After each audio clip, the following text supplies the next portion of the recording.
दोस्तों Israel Gaza के ऊपर केमिकल अटैक करने वाला है। दोस्तों ये नॉर्मल केमिकल अटैक नहीं है, ये केमिकल बॉम्ब पूरी तरह से बैन है। अंतर्राष्ट्रीय कानून के मुताबिक ये बैन है, वॉर क्राइम है।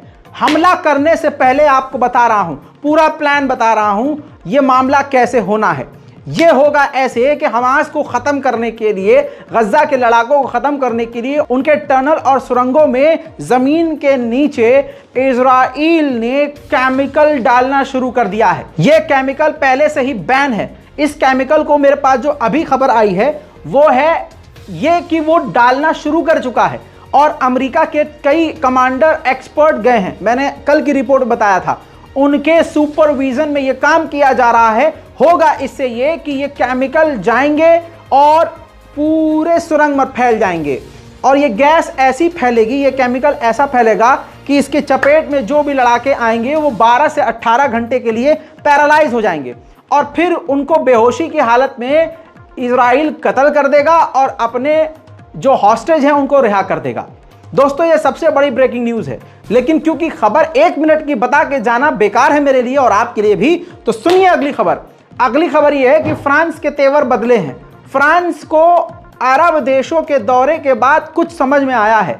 फ्रांस के बिल्कुल ही तेवर बदल गए हैं। फ्रांस के राष्ट्रपति इमैनुअल मैक्रोन ने अब फ्रांस वापस जाकर कहा है कि 2 स्टेट सॉल्यूशन पर बात करने के लिए यह सबसे अब सटीक मौका है और अब बात करनी ही पड़ेगी, जो इजराइल के लिए अच्छी खबर नहीं है। वहीं फ्रांस के इमैनुअल मैक्रोन ने यह भी कहा है कि हम गाजा के लोगों के लिए मदद के लिए शिप भेजेंगे, वो भी गाजा के अस्पतालों की मदद के लिए, ताकि वहां जो मारे जा रहे हैं, बीमार हैं, उनको मदद मिल सके। दोस्तों ऐसी मदद का ऐलान तो किसी अरब देश ने नहीं किया, ऐसी मदद का ऐलान तो तुर्की तक ने नहीं किया, लेकिन फ्रांस ने क्यों किया? और फ्रांस के इमैनुअल मैक्रोन का अचानक से यह हृदय परिवर्तन जो हुआ है, जो दिल बदला है, यह सिर्फ दिल बदला है या पब्लिसिटी स्टंट है, यह समझ से बाहर है। मेरे दोस्तों इमैनुअल मैक्रोन की वो बात बताने वाला हूं जो इजराइल को चुभेगी। इजराइल को निशाने पर लेते हुए इमैनुअल मैक्रोन ने कहा कि अगर वो ग्राउंड पर हमला करता है, जमीनी हमला गजा में शुरू करता है, तो ये इजराइल की गलती होगी, इजराइल की एक बड़ी गलती होते हुए उसको एरर बताया कि इजराइल का ये एरर होगा। हालांकि ये भी कहा है और कहना पड़ेगा कि इजराइल को सेल्फ डिफेंस का अधिकार है, लेकिन गजा के अंदर घुसकर हमला करना ये उसके लिए बड़ी गलती होगी। वहीं एक और खबर, जमाल नाम के एक और पत्रकार को इजरायली एयर स्ट्राइक में मौत की नींद इजराइल ने सुला दिया है। दोगलापन यहां देखिएगा, भारत के लोगों का भी जो बहुसंख्यक समाज से हैं और पूरे यूरोप का भी। 2 साल की जंग में 1500 यूक्रेन के बच्चे मारे गए हैं और 1 से 1.5 हफ्ते के अंदर इजराइल ने 3000 फिलिस्तीनी बच्चों को कत्ल कर दिया है। उधर इजराइल के एक्स डिफेंस मिनिस्टर ने कहा है कि जिन लोगों ने गजा छोड़ा है वो 1 साल तक अपने घर वापस नहीं आ सकते। हर तरह से दिमागी तौर पर भी हमला किया जा रहा है गाजा के लोगों पर। ये देखिए, वॉर कैबिनेट से इजराइल के नेतन्याहू ने मुलाकात करी है, जोरदार प्लानिंग चल रही है, कुछ बड़ा होने की आशंका है, दुआ कीजिए। अब जाकर बाइडेन ने माना है कि मैं मानता हूं कि इनोसेंट यानी बेगुनाह मारे गए हैं गजा में, लेकिन मैं इस बात पर श्योर नहीं हूं कि जो अमाउंट बता रहा है, जो डिटेल गाजा दे रहा है कि हाँ 3000 मारे गए, 6000 मारे गए, मैं इस पर यकीन नहीं करता। अगले ही इस कातिल की बात सुन लीजिए। बाइडेन ने कहा कि मैंने कोई डिमांड नहीं करी है इजराइल से कि वो हमलों को रोके या फिर ग्राउंड ऑपरेशन को रोक दे। अमेरिकी हाउस का जो नया हाउस स्पीकर बना है, उसने पहले दिन ही ऐलान कर दिया और बिल पास कर दिया कि हम हर तरह से, साम दाम दंड भेद से भी हर तरह से इजराइल को सपोर्ट करेंगे। वीडियो नहीं दिखाऊंगा ताकि मैं चाहता हूं इस वीडियो के ड्यूरेशन में, कम ड्यूरेशन में आपको बड़ी जानकारियां दे सकूं। इराकी शिया मिलिटेंट ने, जो कि कुवैत, कतर और कई जगह पर अमेरिका के ठिकानों पर हमला करने की धमकी दी है, उसके बाद कुवैत में जो अमेरिका की एम्बेसी है उसने आधिकारिक तौर पर जानकारी दी है, ऑफिशियल स्टेटमेंट है और ट्वीट किया है, जानकारी दी है, वेबसाइट पर भी, न्यूज पोर्टल पर भी है कि अब हम, अमेरिका कह रहा है, अब हम कुवैत की एम्बेसी और जहां जहां हमें खतरा है वहां हम अपनी मूवमेंट को कम कर रहे हैं। दोस्तों यूएन पूरी तरह से फेल हो रहा है। अमेरिका पहले जो है एक रेजोल्यूशन लाया कि सीज फायर गाजा में नहीं होना चाहिए, लगातार हमले होते रहने चाहिए। तो भैया इसको सपोर्ट लोगों ने किया, लेकिन वीटो पावर का इस्तेमाल किया चाइना ने और रशिया ने, और इस अमेरिका के रेजोल्यूशन को पास होने नहीं दिया। फिर रशिया उसी वक्त एक नया रेजोल्यूशन लाया कि सीज फायर इसी वक्त हो जाना चाहिए।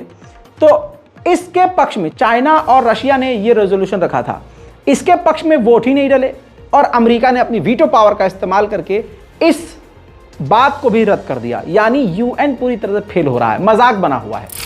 अमेरिका के एक सुपर अधिकारी ने बताया है, अमेरिकी अधिकारी ने, कि गजा के अंदर इजराइल की मिलिट्री के साथ अमेरिका की फोर्स भी घुसी थी, लेकिन टुकड़े टुकड़े हो गए उनके।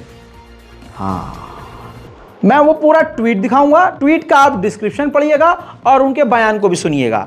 यानी पीछे हटना पड़ा, अमेरिका के टॉप अफसर ये बोल रहे हैं और ये इंटरनेशनल मीडिया में बोला है। We have no real army anymore.